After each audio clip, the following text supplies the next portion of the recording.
Miscellaneous exercise का question number 6 हम करने जा रहे हैं। अब देखिए इन क्वेश्चन से आप थोड़े बहुत अब वाकिफ़ हो गए हैं, ठीक है।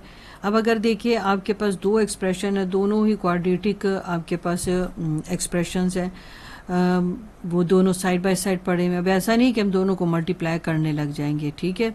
इसका अपना एक मेथड है। देखिए पहले तो आप इनको ऑर्डर में करें अगर ये ऑर्डर में नहीं है, ठीक है। पहला एक्सप्रेशन तो ऑर्डर ही में है मगर दूसरा एक्सप्रेशन ऑर्डर में नहीं है। पहले आप इसको ऑर्डर में करें, ठीक है। ऑर्डर में कर दिया। अब अगर आप नोटिस करें कि ये वैल्यू दोनों में सेम है, ठीक है, तब आप इसको लेट करेंगे। Let y is equals to 3x2 + 4x, ठीक है। अब आप इसकी जगह आप y लगा लेंगे, ठीक है, तो y -5 हो जाएगा और इसकी जगह भी y और -2 हो जाएगा, ठीक है। अब स्प्लिट अप रिपीट करेंगे, ठीक है। अब आपने क्या करना है, इसको स्प्लिट अप कर देते हैं और इसको हम रिपीट कर देते हैं। -4 हो गया। अब आप ब्रैकेट्स खोल लें। y² -2y -5y minus into minus plus है, 5 2 10 है और -4 y² -5 6 7 आपके पास आ जाता है और यहाँ पर आपके पास आ जाता है 6, ठीक है।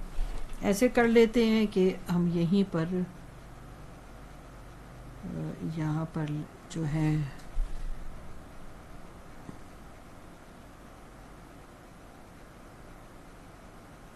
इसको कंटिन्यू कर लेते हैं, ठीक है। यहाँ पर ऐसे कर लेते हैं। तो अब हमने क्या किया कि y² -7y + 6 है। यहाँ पर अब देखो 3 टर्म है, क्वाड्रेटिक इक्वेशन है, हम मिड टर्म ब्रेक करेंगे। अब 1 × 6 मल्टीप्लिकेशन से आपको ढूंढना है कि ऐसे फैक्टर 6 दे दें और प्लस माइनस से -7 दे दें। मुझे तो ये 6 और 1 ही बड़े अच्छे लग रहे हैं। 6 1 और 1 7 है। देखिए अब मल्टीप्लिकेशन से आपको देंगे ये 6 ही देंगे, ठीक है, और प्लस माइनस से -7 दे देंगे। तो अब हम इसकी जगह लिख लेते हैं -6y और -y और +6। इसमें क्या कॉमन है, y कॉमन है, तो y -6 ले लेंगे। यहाँ 1 कॉमन है तो यहाँ भी y -6 आ जाएगा। y -1 आ गया और y -6। अब इसको अब दोबारा हम ऐसे नहीं कुछ करना शुरू कर देंगे कि फिर स्प्लिट अप रिपीट, ऐसा कुछ नहीं अब करना। अब आपने इसको रीसब्स्टिट्यूट करना है ये y की वैल्यू को, ठीक है। अब y की क्या वैल्यू थी आपके पास, y की वैल्यू थी आपके पास, मैं यहाँ लिख दूँ 3x2 + 4x, ठीक है। ये देखिए यहाँ पर थी आपके पास, ठीक हो गया। इस वैल्यू को हमने दोबारा से इसमें जो है y की जगह पर दोबारा लगा दिया, ठीक है, ठीक है। 3x2 + 4x और -6। अब देखिए क्या इसकी फर्दर फैक्टराइजेशन होती है कि मल्टीप्लिकेशन से -3 और प्लस माइनस से आपको वो +4 मिले। 6 3 टाइम आपके पास क्या आ जाता है, 18 आ जाता है, ठीक हो गया। मल्टीप्लिकेशन से 18 और प्लस माइनस से 4 मिले। क्या ऐसे नंबर आपको पता है?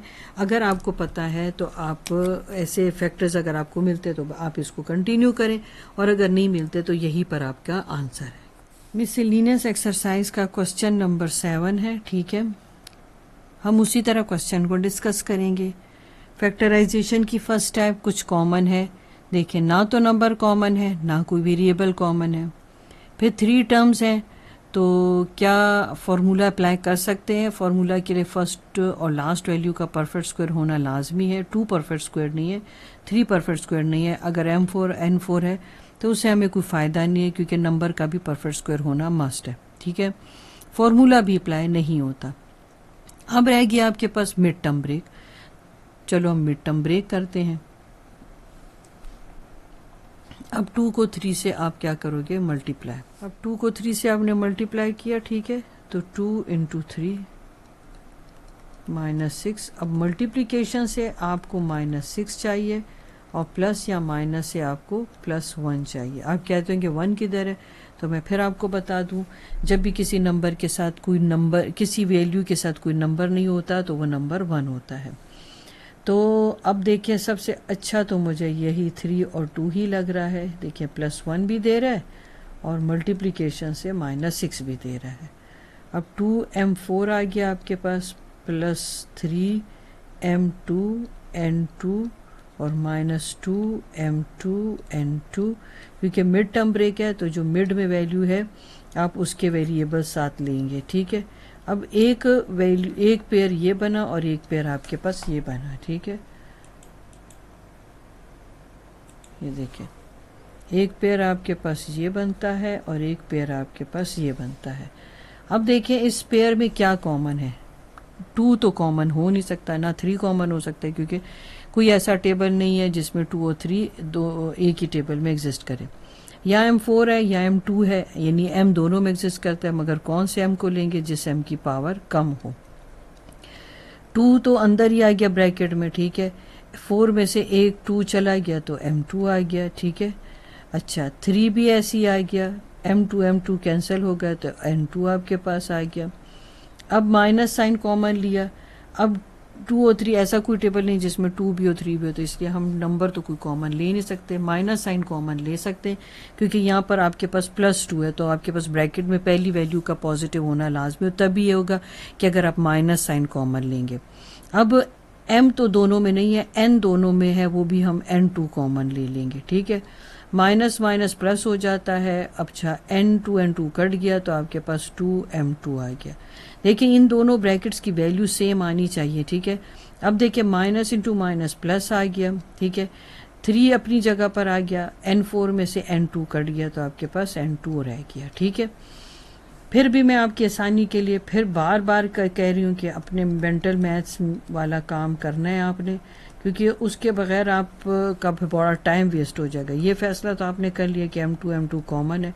जब मैं कहती हूँ देखिए ये कट गया तो बेसिकली मैं ये आपको कह रही होती हूँ 2 में से 4 चले गया तो पीछे 2m2 रह गया। m2 और m2 आपके पास कैंसिल हो गया तो आपके पास 3n2 रह गया। ये देखिए ब्रैकेट के अंदर, दोनों ब्रैकेट के अंदर की वैल्यू सेम आ रही है, इसका मतलब है कि आपका क्वेश्चन बिल्कुल ठीक जा रहा है। अब m2 माइनस n2 को कंबाइन कर लेंगे और यहाँ पर आपके पास इन दोनों में से एक मरतबा एक इन दोनों सेम है ना, तो एक मरतबा इसको हम लिख लेंगे। अब अगर आप नोटिस करें कि ये वाला एक्सप्रेशन तो फर्दर आप नहीं सिंप्लीफाई कर सकते, मगर ये कर सकते हैं।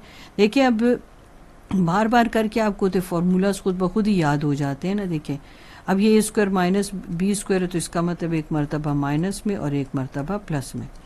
तो यहाँ पर आप भी ऐसे करें, एक मरतबा माइनस में लिखें और एक मरतबा आप इसको प्लस में लिखें, और ये एक्सप्रेशन सेम टू सेम ऐसे ही आ जाएगा, ठीक है। ये आपका सोल्यूशन हो गया, ये इसका आंसर हो गया।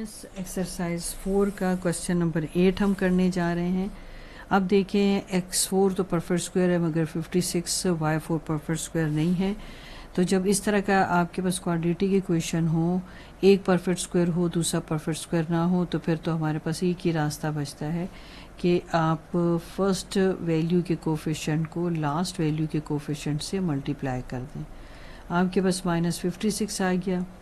अब मल्टीप्लिकेशन से आपको -56 मिलना चाहिए, ऐसे फैक्टर्स हों, और प्लस माइनस से आपको 10 मिलना चाहिए, ठीक है। अब आप ऐसे कर लें कि फैक्टर्स बना लें, ठीक है। मतलब समझें कि आपको टेबल नहीं आते और आप फैक्टर बना लें, तो वो आपके लिए ज़रा आसान हो जाता है सोल्यूशन निकालना। आप प्राइम फैक्टर्स ढूंढ लें, ठीक है। अब ये देखिए मल्टीप्लिकेशन से आपको जो है वो 56 मिलना चाहिए और प्लस माइनस से आपको क्या मिलना चाहिए? 10। देखिए 14 में से 4 माइनस करें तो 10 ही आता है, मगर अगर 14 को -4 के साथ मल्टीप्लाई करें तो -56 भी आता है। इसका मतलब है हमें फैक्टर्स मिल चुके हैं। अब ये जो 10x² y² है, हमने इसकी जगह इसके फैक्टर्स हमने यूज़ करने हैं। तो इसके फैक्टर्स हमें क्या मिले हैं? 14x² y² है और -4x² और y², ठीक है। साथ में आपका ये आ गया -56y4। अब आपके पास एक पेयर ये है, एक पेयर आपके पास ये है।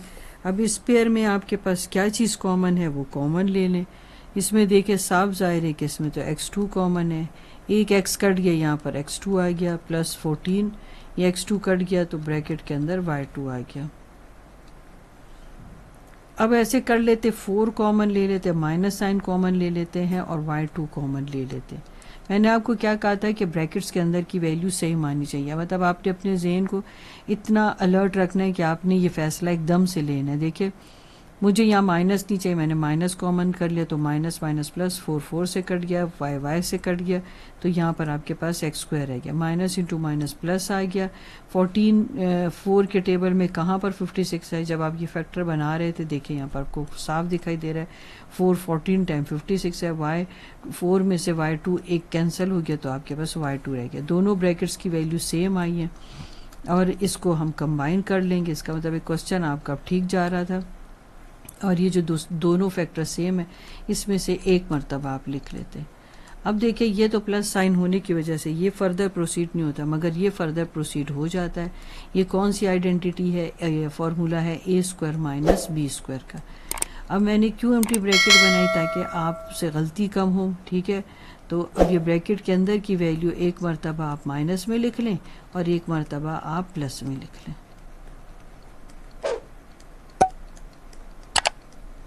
और ये ऐसे ही आ जाएगा। ये आपका हो गया आंसर, ठीक है।